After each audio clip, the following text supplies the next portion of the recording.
Hello, I'm Jacob. You are watching the Prepper's Bunker Outdoors. Today I want to talk about the culmination of training at tactical response. Now, the title isn't exactly right because the ultimate culmination of your firearms training would be how you perform in real life. Outside of that, however, you can get an idea of how you'll perform and where you can improve through classes like the fight. Now, it is not the ultimate culmination of your training because there's the fight continues. There are higher tier classes, contractor classes, etc. However, for the average person who's getting training, this is going to be a good way to not only see a realistic thing of yourself, not only to do that, but also to learn where to improve outside of firearms handling. Because at the end of the day, when you're pulling the trigger, chances are that's a very small part of the altercation, and many things could be done better before, during, and after pulling the trigger, no matter who you are. So that is the most time that I've ever spent to explain a video title. Today I've actually got some notes here. That's very out of character for me. However, I feel like this is a video that is important to not forget things in and to have some organization. So they're bullet points, actually, not necessarily notes, but hopefully we'll do this right. With all of that out of the way, if you decide that you like this video, give it a thumbs down and start an argument in the comment section below. Definitely check out Tactical Response. And in the description box below, you'll see how you can support this channel through Patreon, affiliate links, my website, beachandtactical.com. I make rifle slings, accessknifeandtool.com. I make knives, etc. So, let's get to it. So, the fight at Tactical Response. First off, a general synopsis of what it is. The fight is a class where you will use semunitions in real scenarios with role players. The role players are return alumni, students who take role-playing very seriously, who come in and volunteer their time, and who follow very strict guidelines for the scenarios. They're people who take this very seriously, so you're not going to get a lot of joking around. You're not going to have anybody getting called out afterwards. They take it very, very seriously in a way that someone who does it occasionally potentially could possibly do it better than someone who does it every day because it's still new and exciting to them and whatever. Long story short, they take their role-playing very seriously. This gives you a good opportunity to not only test your firearm skills, but there are scenarios that are shoot, and there are scenarios that are do not shoot. And so it can give you a good opportunity to think through stressful situations without actually having your life on the line. So, we'll back it up. My history with Tactical Response. I've done training at a few different places, but Tactical Response I've taken Way of the Pistol, Immediate Action Medical, Active Shooter, Instructor, Fighting Rifle. I think that's it, maybe. And so, especially with Fighting Pistol and Immediate Action Medical, I heard I would be in class with a lot of people that were in trifecta. Trifecta is Fighting Pistol, Immediate Action Medical, and then the fight. And I have often heard that the trifecta is the best deal in training. So you get a solid week of training. You only bring ammo for one class. fighting pistol, immediate action, medical, you're not shooting, and the fight is Semunitions. If I didn't already define it, Semunitions, real gun, Glock 19, blue frame, specifically designed for shooting special bullets that have paint tips. They're not full velocity bullets. You're not gonna die. Think of it as very realistic, controlled, expensive paintball. Paintball just turns into a fight, into a little paintball battle. Semunitions are different. They're more realistic, and especially in these circumstances, Dax, stop it. Get.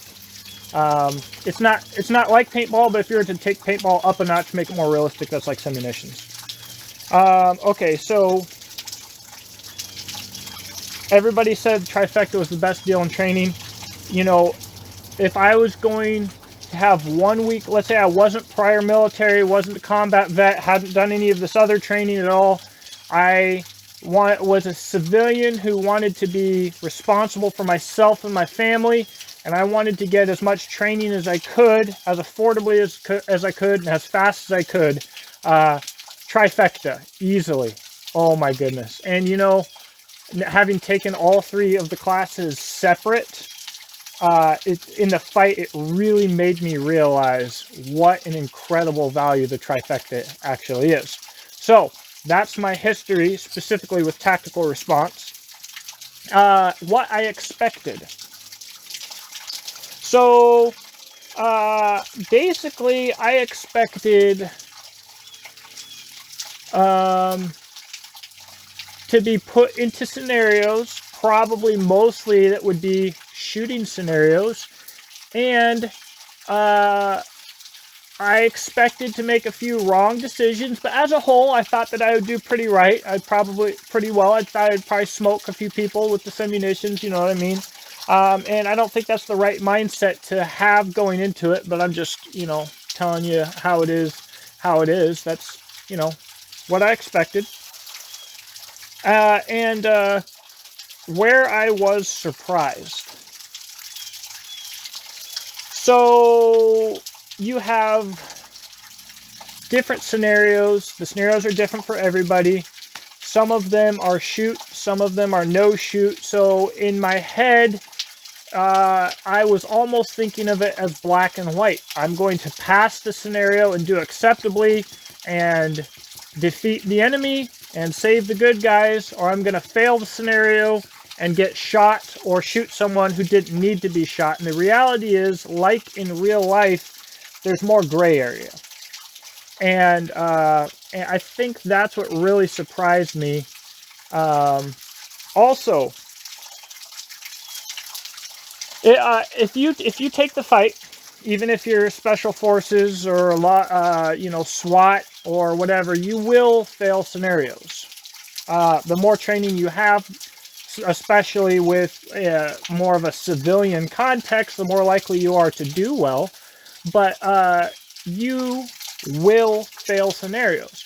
And I say that, and it makes it sound like they're designed for you to fail, but they're not. I don't think any scenario that we ran wasn't passed by at least somebody. You know, usually, maybe in some harder scenarios, maybe only 25% of the people did good. I have to guess just from talking to them after the class, or whatever, but or the general feeling in the room. But I know that there were scenarios that were more difficult where more people failed, and there were ones where more people passed. However, they're not designed for you to fail. There was always people who passed the scenarios, and that's important to say, because if you feel like you're going into a training that you can't win, you lose your training benefit.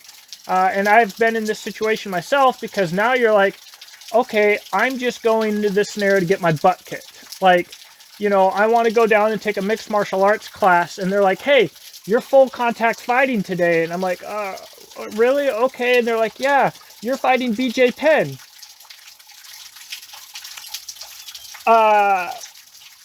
Whereas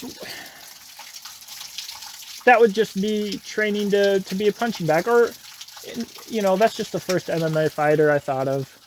And most of the MMA fighters that I think of are old school. So, but no, it's not designed for you to fail. But confidently, I will tell you, you will fail something, and they don't have to tell you. They go through the scenario, they talk about the scenario, but they're not pointing anybody out. But really, when they go through the scenario and talk about it, or even probably before that, you know, and you write down where you could have done better, what you did wrong, what you could, etc. So it's a self-grading test, and if you think that you passed everything, you probably have a little bit of a psychosis issue. All right, what did I learn? I learned a few scenarios where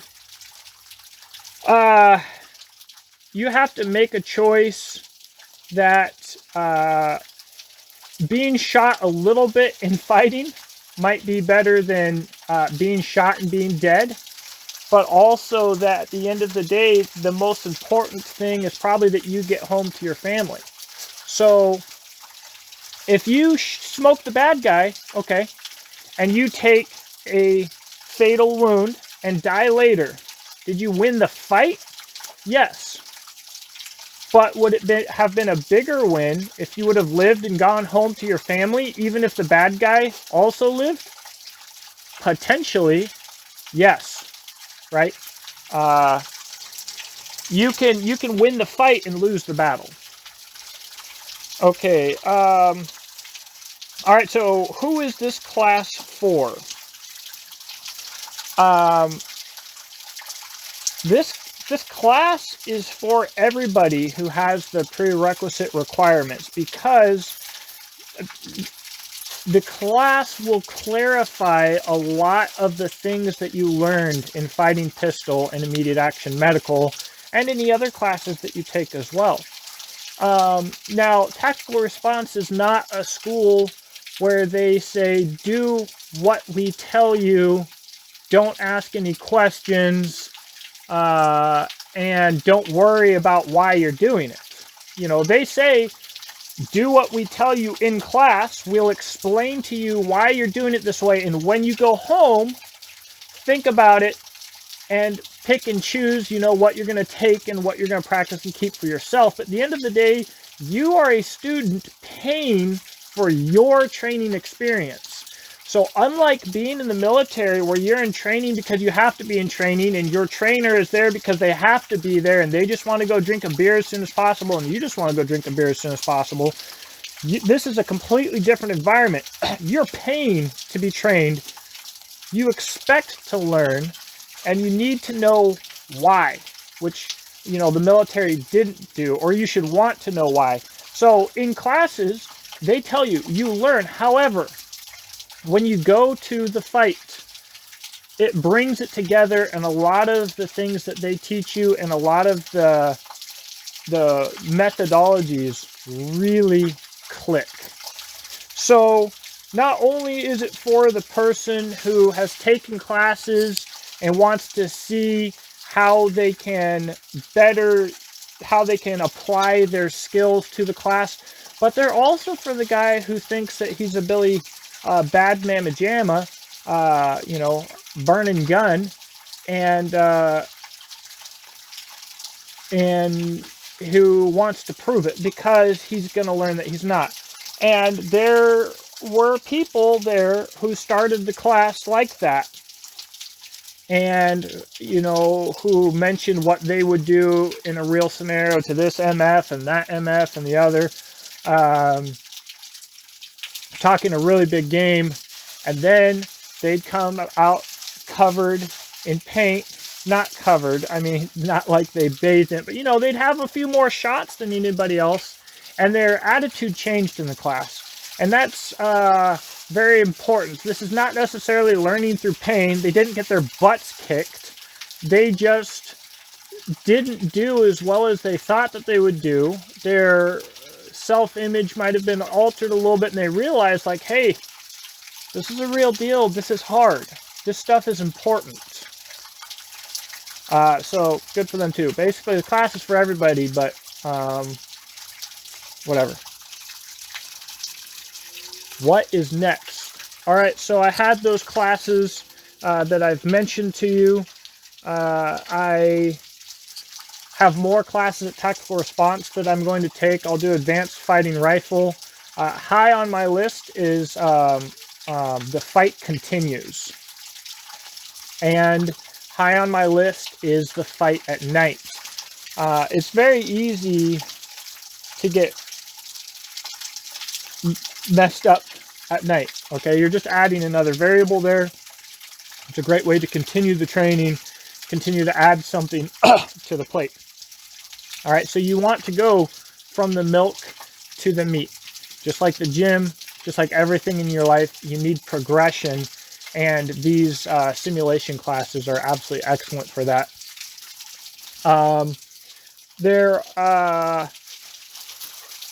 So I'd like to take fighting shotgun.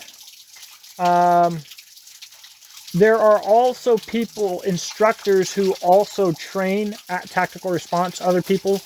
Sonny Pazookas is like way high on my list to train with. In fact, reading through some of his stuff, I think he's got a class specifically on the Spetsnaz shovel. You probably think of it as the Cold Steel Special Forces shovel or whatever.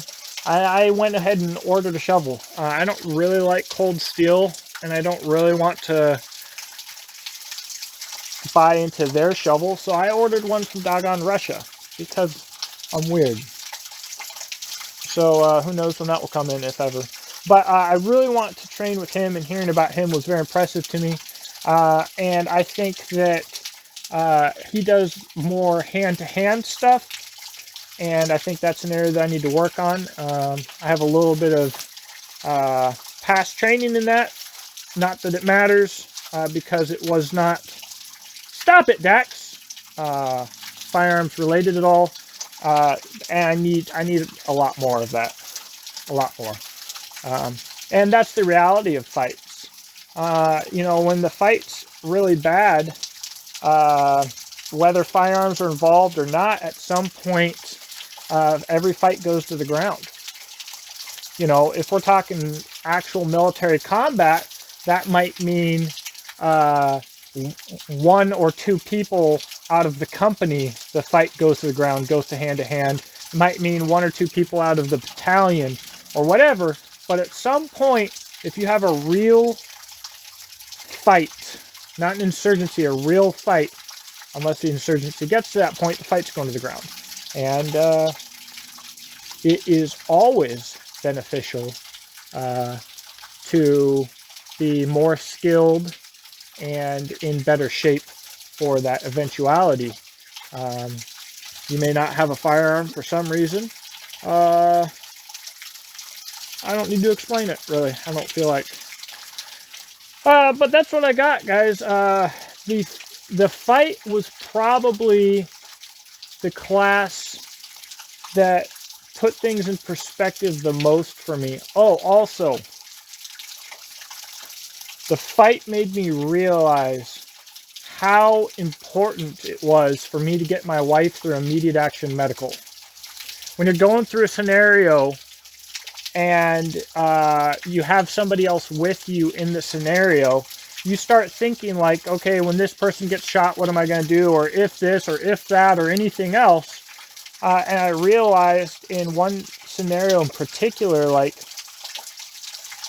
it gives me incredible peace of mind to know that I could give my wife a tourniquet and a cell phone and be like, self-care, let me help you. All right, that's the only wound you have. Throw this tourniquet on, get on the phone.